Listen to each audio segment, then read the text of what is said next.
Good morning, students.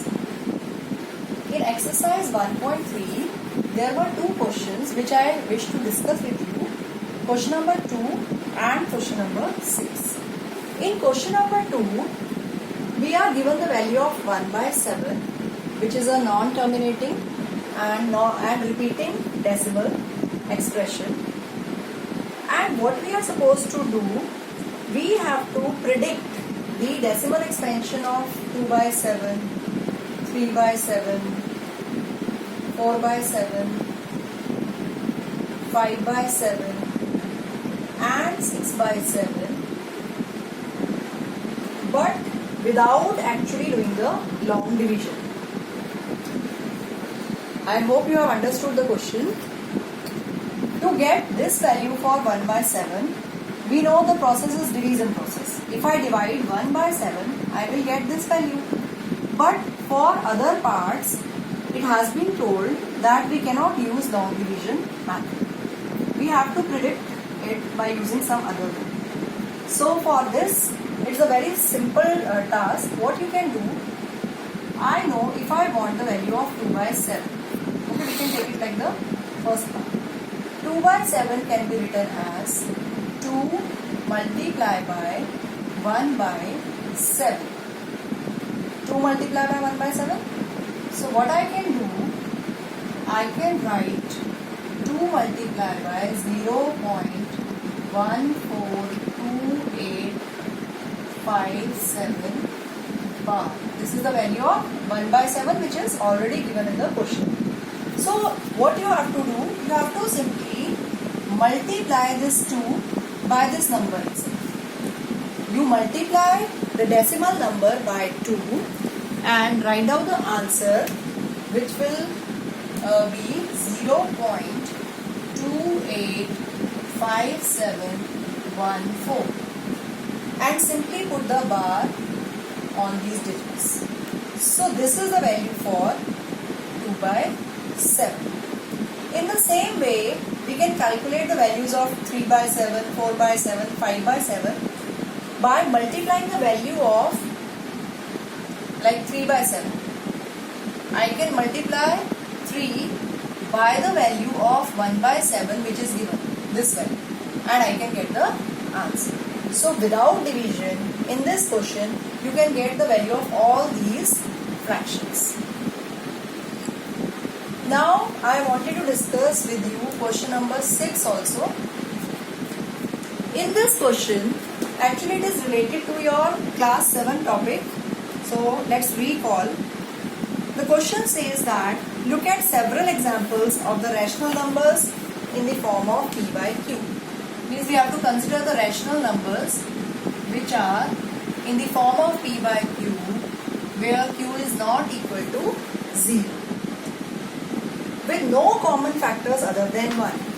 If they don't have any common factor, it means p and q are co-prime. Co-prime means 1 is the only common factor of these two numbers. So they are co-prime, which also means that the p and q means this fraction is in lowest form. So the question says that having terminating decimal representations, can you guess what property q must satisfy? It is also told that if we want to get a terminating decimal expansion, then we have to explain the property which q must satisfy. So if you remember in class 7, what we used to do, we used to make the prime factors of q. You used to make prime factors of q, and in those prime factors, either I should have powers of 2, like 2 multiplied by 2 any number of times, or I should have powers of 5, means 5 multiplied by 5 raised to power n. So prime factors should be either powers of 2 or powers of 5, or a combination of both is also suitable. So in this question, you have to mention this property, that the prime factorization of q should be either powers of 2 or powers of 5 or a combination of both. Now Now students, let us talk about operations on real numbers. Operations on real numbers means how to add, subtract, multiply and divide these numbers, real numbers. As you know that we have four fundamental mathematical operations: addition, subtraction, multiplication and division. So how these operations work on real numbers, let us do with the help of example.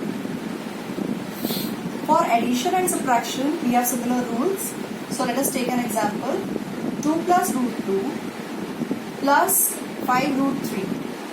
This is the first real number and I have to add it to root 2 minus 3 root 3. So let us add them.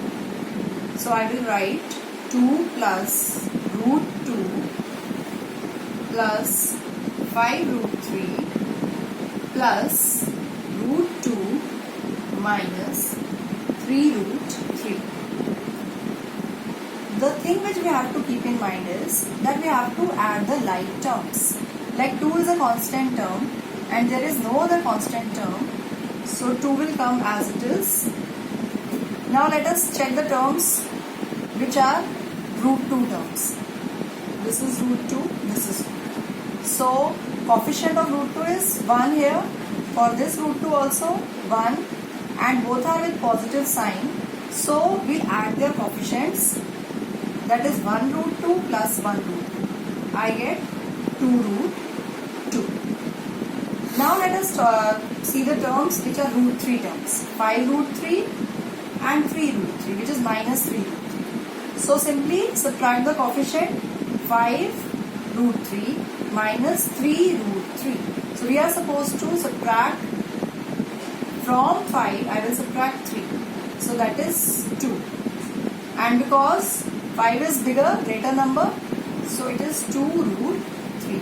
So you have to keep in mind that only like terms can be added. Now this is the final answer. 2 plus 2 root 2 plus 2 root 3. After adding this, we get this solution.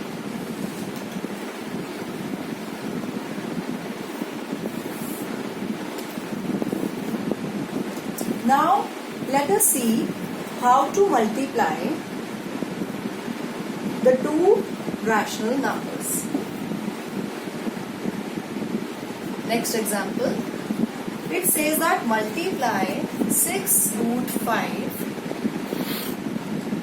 by 2 root 5.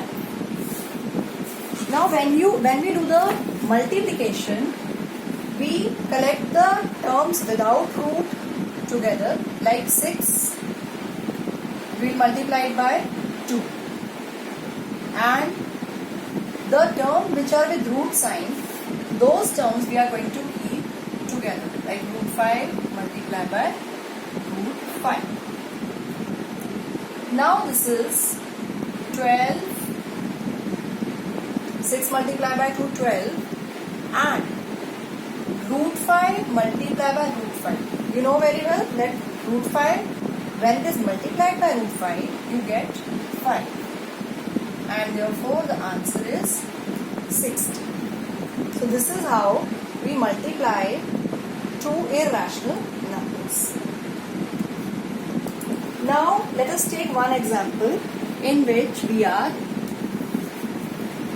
dividing two irrational numbers.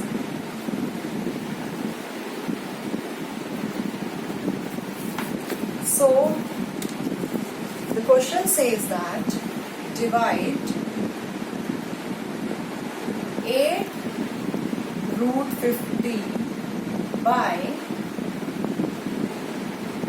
2 root 3 by 2 root 3. So we have to divide these two numbers. So this is equal to 8 root 15 divided by 2 root 3. In class 8 student, you have done a property that if I have root AB, it can be written as root A multiplied by root and this is true for two real numbers a and b. So this way what I can do, I can break root 15 like this, root 3 multiplied by 5, and even I can write it like this, root 3 multiplied by 5. So now the given expression becomes, see, I can cancel out this 2 by 8. So that I will do in the next step. I can write 8 multiplied by root 3 multiplied by root 5 because I have used this property. And in the denominator, this is 2 into root 3. So 2 into 4 is 8. So I've got 4 here. This root 3 can be cancelled with this root 3. And so the final answer is 4 root 5. Now let us discuss some properties which are based on the operations of these real numbers. Now suppose if I have a rational number and I have an irrational number. So let us see what will be the sum or difference of a rational and an irrational number. Let us take, say, rational number is 3 and an irrational number is root 5. So what can you say about 3 plus root 5? So this is an irrational number obviously, because these are not like terms. This will remain as it is. You cannot add root 5 to 3. So this is the sum of a rational and irrational number, which is irrational. Similarly, let us take difference. If I have a rational number, say 7 by 5, and from this I am subtracting root 7 by 2. Then in this case also, the difference, because this will not get rid of this root 7, so this difference is surely an irrational number, which using which we can say that the sum or difference of a rational number and an irrational number is always irrational. You can take different examples and check that whenever we add a rational and an irrational number or we subtract them, the sum or difference of a rational number and an irrational number is always irrational. Now let us talk about their product and quotient. Okay, product and quotient of a rational and irrational number. Now, in this case also, I can say that the product or quotient of a rational number and irrational number is always irrational again, but with one condition, that the rational number should be a non-zero rational number. It should be a non-zero. Why? Because if you multiply any number by 0, you will get 0. Like if I take root 2, root 5, I multiply it by 0, it will become 0, which is rational. So this is an exceptional case. Otherwise, let us take some other example. Rational number, I have taken say 11, and I am multiplying 11 by 3 root 7. So the product is 33 root 7, which is irrational. So product of a non-zero rational number and an irrational number is always irrational. Similarly, if you take the quotient, say my irrational number is, I can take 45 root 7 and I divide it by 9. 9 is a rational number, this is an irrational number, 45 root 7. Now when you divide them, then I get the answer 5 root 7, which is again an irrational number. So whether we take sum or difference of a rational and irrational, or we take product or quotient, in all the cases the answer is an irrational number. Now there is another case when both the numbers are irrationals, like say root 2 and I am adding it to 4. Here the answer is, iska coefficient 1, the coefficient of this is 4. So the answer is 5 root 2. In this case, you can see that the sum of these two irrationals is irrationals.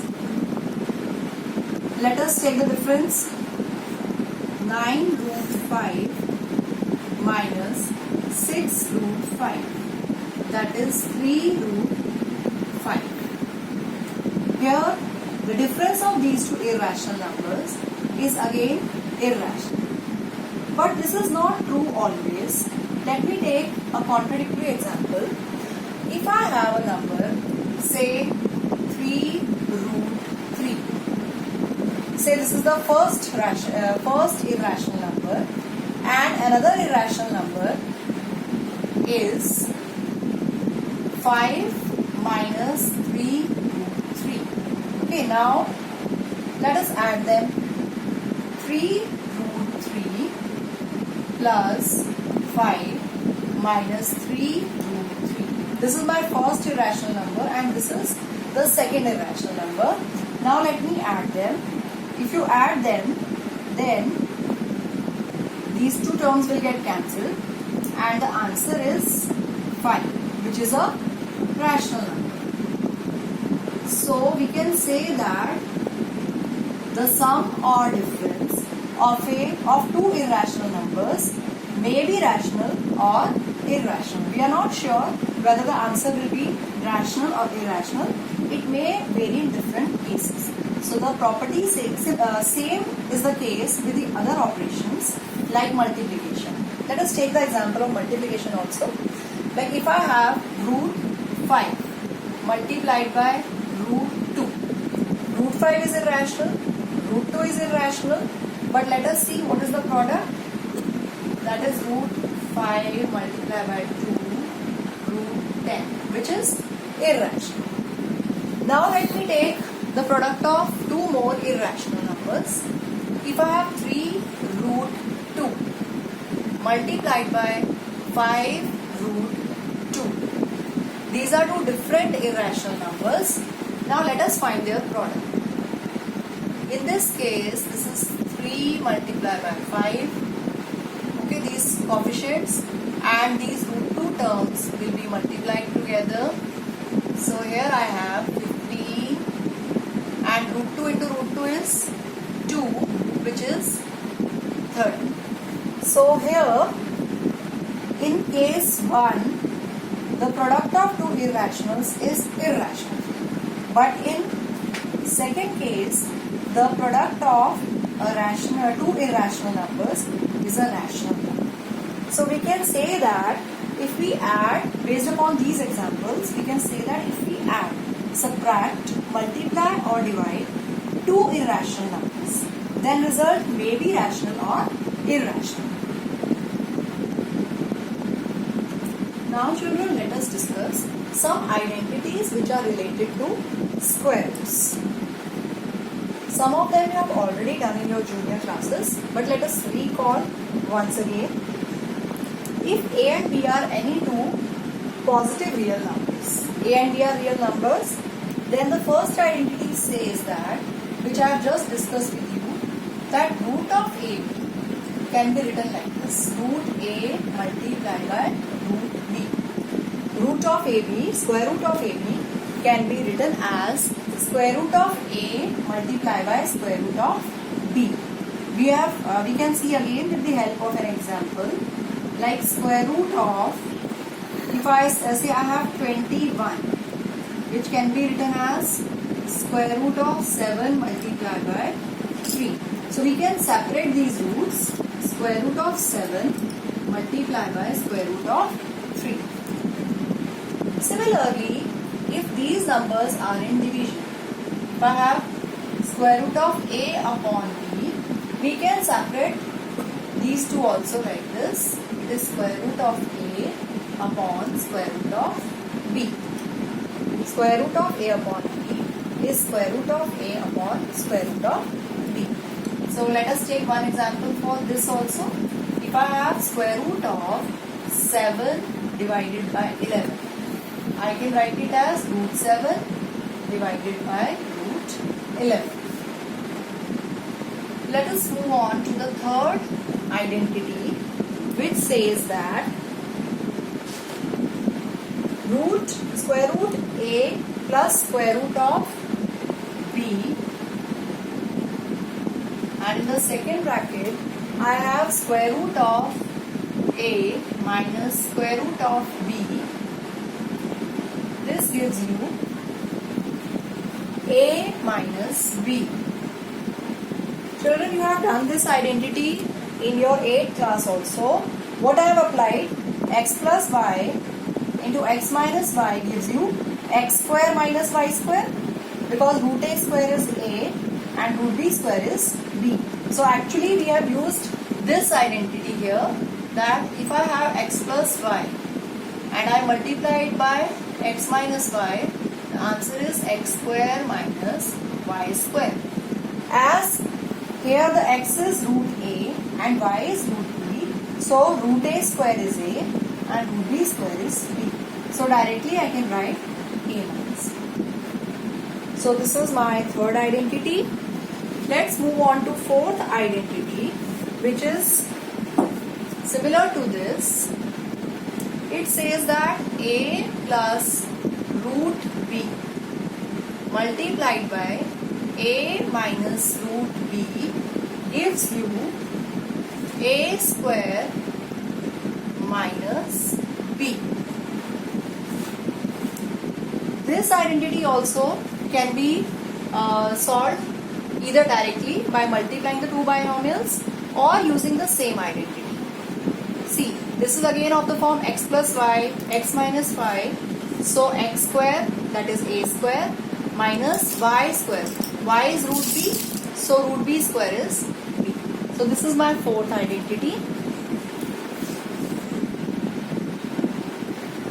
Identity number 5 is root a plus root b multiplied by root c plus root b, which gives you root ac plus root ab plus root bc plus root b. So it is not necessary to remember these identities. This is simply what you can see is the multiplication of two binomials. So if you simply multiply two binomials, you will get all these terms. See how root a multiplied by root c gives you root ac. Similarly, root a multiplies by root b gives you root ad, plus root b multiplied by root c gives you root bc. Then root b multiplied by root d gives you root b. So it is not necessary to remember this.